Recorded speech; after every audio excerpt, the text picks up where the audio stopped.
This is Changemakers with Katie Gore, finding the right solutions for the affordable housing community. This week's Changemaker is Marietta Rodriguez, the president and CEO of NeighborWorks America, a congressionally chartered nonprofit creating opportunities for people to live in affordable homes. In more than 2 decades with NeighborWorks, Marietta has expanded its home ownership programs and increased the capacity of its network, which includes more than 250 groups across the country.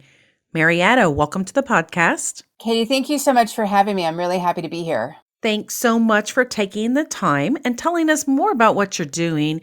Why don't we start by how you first came across NeighborWorks? Well, thank you for asking me that. My journey into affordable housing and community development was one, frankly, that I stumbled upon with the help of my late father. So I was pretty fresh out of college. I was working and living in my hometown of Santa Fe, New Mexico, which is a pretty high-cost real estate market, living with my parents and working for the Girl Scouts. And my father said, you need to look into buying a home, because if you don't, you're just going to waste your money on frivolous things like shoes. And I thought it was ridiculous. I said, what are you talking about? I can't afford to buy a house here.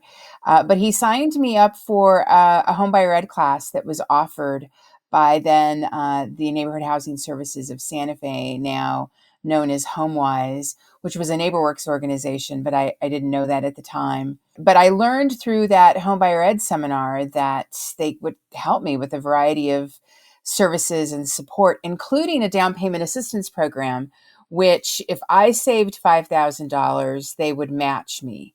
And that seemed pretty compelling to me. And I was able to save my $5,000 and get a matching grant, which helped me buy my first home in Santa Fe. And I got to know the organization a bit more through that experience. I was really impressed with what they did.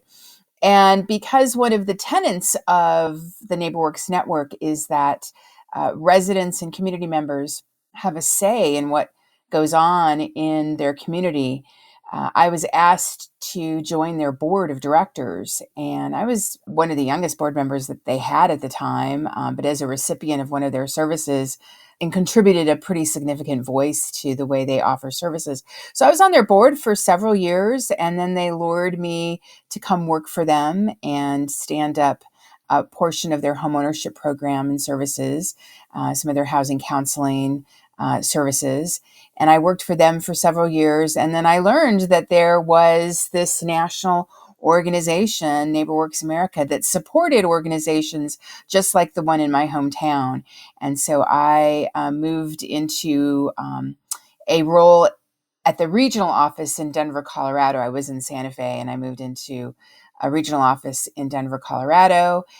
Worked there for about 10 years, helping the Rocky Mountain states with their homeownership outreach services. And then I moved into a national homeownership role, which took me to Washington, D.C. And through a series of events, had the opportunity to become NeighborWorks CEO. And it's a great honor to serve this organization in that capacity. What a great progression for you personally and professionally, and such wise words of your father. Do you think that he realized that it would have been such an amazing step for you as a wannabe new homeowner to now president and CEO of an organization that does just that? You know, he was a very smart man. He's unfortunately no longer with us, and I do regret that he wasn't able to see that.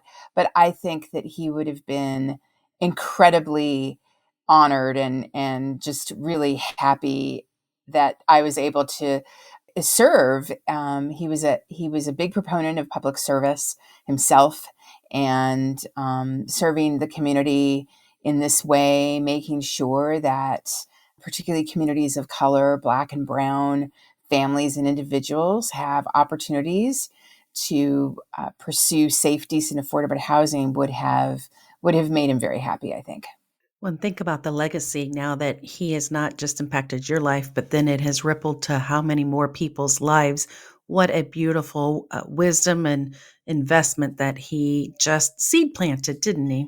That's right. That's right. So, switching now to NeighborWorks, some may know you more of a community development organization. Others may describe you as an affordable housing one. I'm not really sure there's a wrong answer there. Both of them are very applicable here. But how would you describe who you guys are and what you're doing or what your roles are? Yeah, that's such a great question because depending on how you interact with us, that your first interaction with NeighborWorks usually defines how you think of us. I like to take us back to our story of origin. We were created in the late 70s by Congress.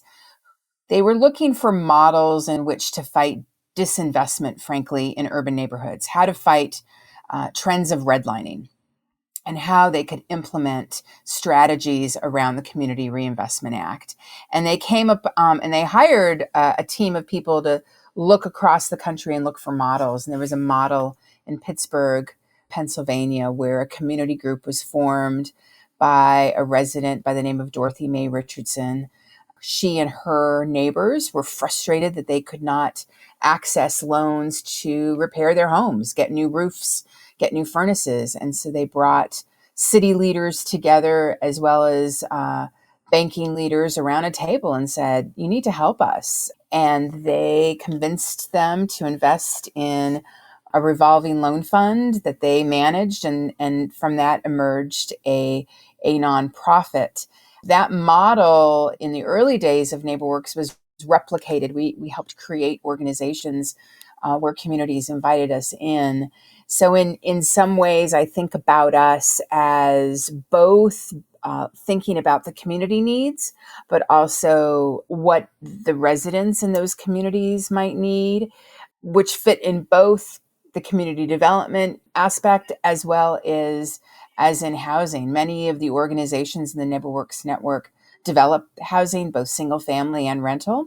And so I think we bridge both worlds, but at the end, and our organizational DNA really comes from the fact that we are about people and place. And how do we make sure that we're supporting both the community and what they need, as well as the people? People have access to what they need to live and thrive in that community. So, going from the 70s, and you really were the first group of people who started doing that. There may have been some local programs, but from a national policy perspective. And then now seeing what has happened to several city cores through the pandemic, are you seeing that same kind of disinvestment as the businesses have changed, as downtown has changed, as markets and needs? Give us a glimpse of what you see now today. Yeah, as we zoom out and look across the country, you definitely see urban corridors changing in terms of workforce being deployed from homes versus offices. I think we'll sort of see that pendulum swing back, but there is most definitely still the need for community investment. And the mission of NeighborWorks is as relevant as it was in the 70s as it is today because of institutional and structural barriers that have been built up over the decades. We're living in a very, relatively speaking, interest rate environment right now, certainly not in comparison to what happened in the 70s, but certainly in most recent years. The other aspect related to the pandemic is the pandemic really illustrated for us the importance of home. During the pandemic, people were working from home. Many still are. They were educating their children from home. They were accessing critical services through telehealth. But unless you had access to a safe home that had access to broadband and you weren't living in a food desert, home really became your safe haven. And those families and individuals that didn't have access to that were really hit harder by the pandemic. And so I think it really illustrated the importance of home. When you say, what's the impact been of the pandemic? I think that's One of them that you don't hear a lot of people talking about is the importance of home and making sure that families and individuals are appropriately housed so that they can continue to live and thrive in their community may look very different than when it looked like pre-pandemic. So you have 250 community development organizations and you're serving nearly 5,000 local communities. Is that correct? That's right. We have a NeighborWorks chartered organization in every state of the country, including Puerto Rico and the District of Columbia, and they have a dedicated service area. So, what are you strategically or collectively doing with that membership? Tell us what your roadmap is moving forward because we've all gone through such a difficult last 3 years and at varying levels. We just talked about how the urban core is trying to revitalize yet again. What would you say your membership are trying to map out, even in the near term or long term? I think there's a couple of critical things happening. Number one, anytime communities are in crisis or facing challenges, and certainly we see communities facing challenges right now coming out of the pandemic, whether it's the investment you talk about in downtowns or it's in education or even around race relations, frankly. What we continuously find is the NeighborWorks organization in that community plays such a vital role in matching residents and people to resources. So when someone is in crisis, whether it was the foreclosure crisis of 2008, whether it's the pandemic and the need for rental assistance, it's really hard for the person that's in crisis to know what resources and how to access them. And oftentimes, our organizations play that critical quarterback role where people can go to them and find out what's available. And I think that continues to be the case, particularly in light of disaster recovery in certain communities. Our groups do such a great job of connecting customers and people to resources. So I think we're going to see more of that. At NeighborWorks, like I said before, we really think about the community and the people and how do we resource what are needs in particular communities, and not all communities need the same thing. So we really try to listen to our network and our network members to find out, is it technical assistance? Is it capacity building around disaster recovery? Do they need help bringing capital and investment in? And is one way we could do that by providing technical assistance to help that organization explore whether or not they should become a community development financial institution or a CDFI, which is a designation out of the Treasury Department where they can access additional resources and investment that can come into the community. Is it training and capacity building? As we map out the next couple of years, I think those kinds of services and resources are going to be critically important to the network and to the community. I think the second thing that we are seeing is the community development industry is sort of at an interesting maturation level right now. We're starting to see a lot of CEOs and executive directors that may have started with their organizations in the late 70s, early 80s, looking at retirement. And we really are working hard to make sure there is a pipeline of leaders that can come in behind them and lead these organizations for the next decade or so. So how do we build that pipeline?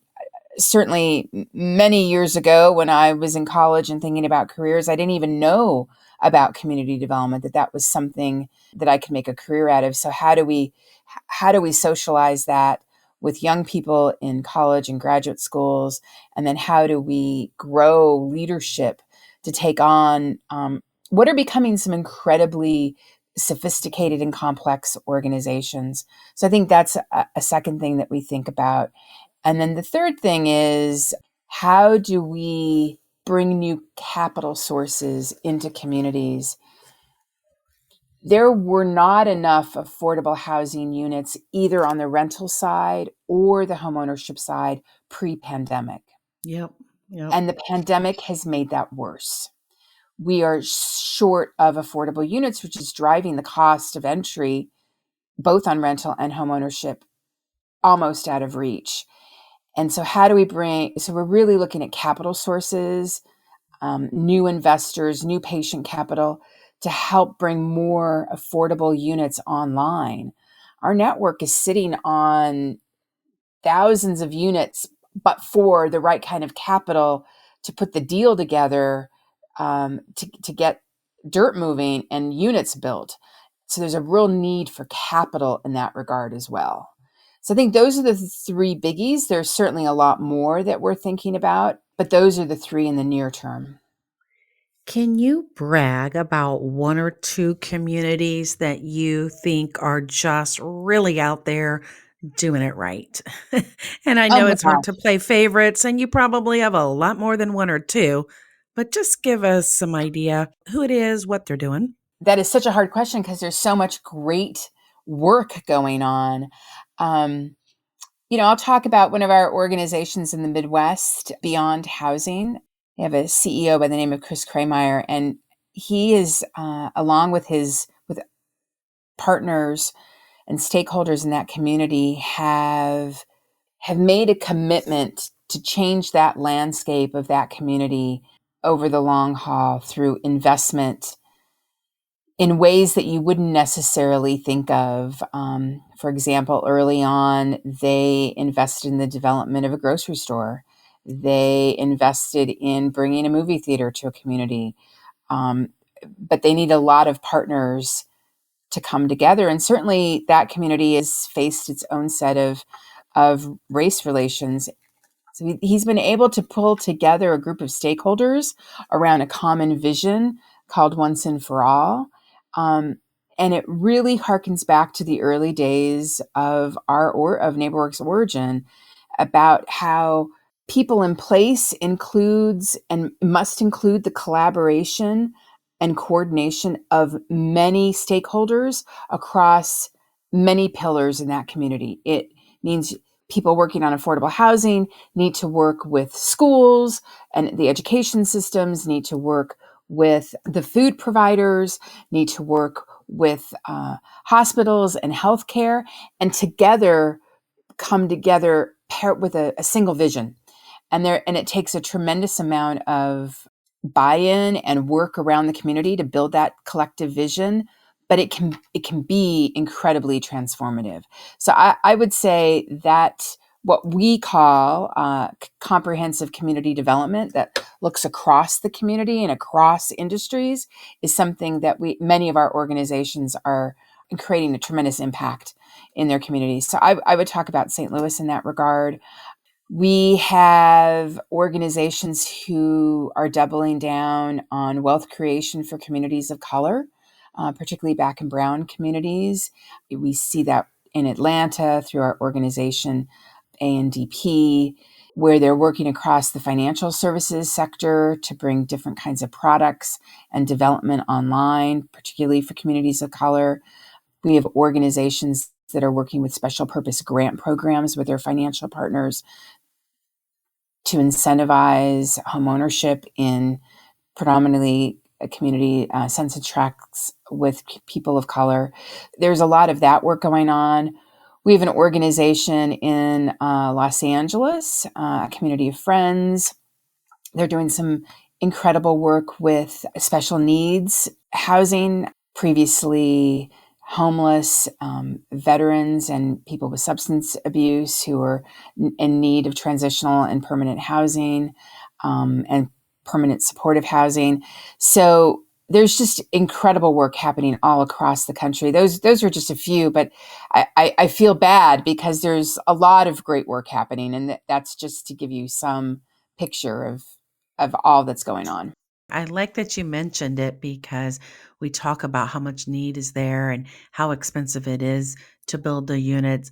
And yet we still have to remind ourselves and encourage ourselves that it can happen and it does work.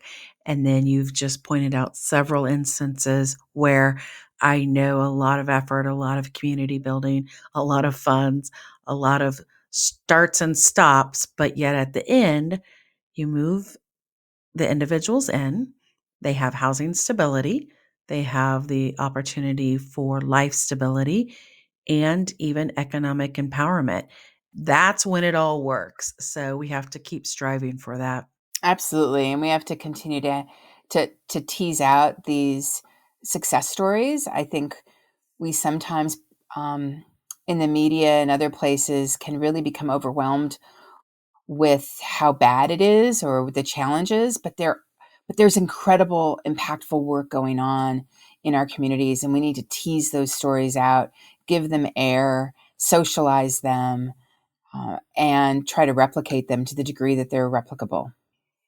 And it doesn't take away anything from the daunting statistics that, there's a 3-year high at 18% of people who are moving in and overcrowding, sharing beds, or you've got certain population groups, even a study that you guys did that showed that for Native Americans, the percentage is even higher on how the financial challenges are rippling through housing instability. And you've got that statistic, the cost of building, the escalating rents, and it's just when you look at the numbers, it is so daunting, which makes what St. Louis is doing in Atlanta even that more impressive. Absolutely. It can be overwhelming for sure, but it can be done. It's harder in a resource constrained environment, which we're a little bit in right now, but it absolutely can be done. Well said. And on that note, let's stop here. Coming up in the second part of my chat with Marietta Rodriguez, the president and CEO of NeighborWorks America, Marietta talks about how NeighborWorks breaks through institutional silos that exist in every community. It's hard work. You have to build a lot of consensus, and there has to be, at some level, political will to do that. But once you see it working, it's hard to unsee it. That's our hope, and that's the thread that we try to pull forward for communities. Thanks for listening to Changemakers with Katie Gore. To find out more about Katie, go to quadel.com. That's QUADEL.com. This has been a production of Forbes Books Radio.